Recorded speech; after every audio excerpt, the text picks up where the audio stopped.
শুনো বাংলার জনগণ, বলো কেন এত ধর্ষণ? ফুটা ফুল আছে কুড়ি, তবু আজ বড়ই অসহায়।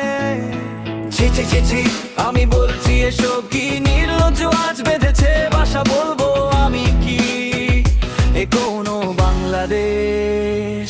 সব যেন নিঃশেষ,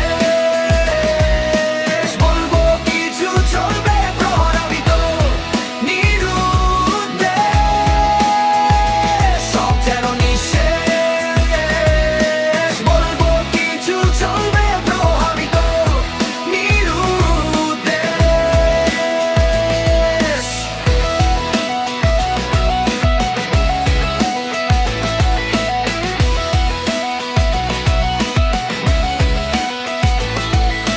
দ্রৌপদীর আজ বিবস্ত্র হয়, মুরারি আসে না কেউ, এ পাশে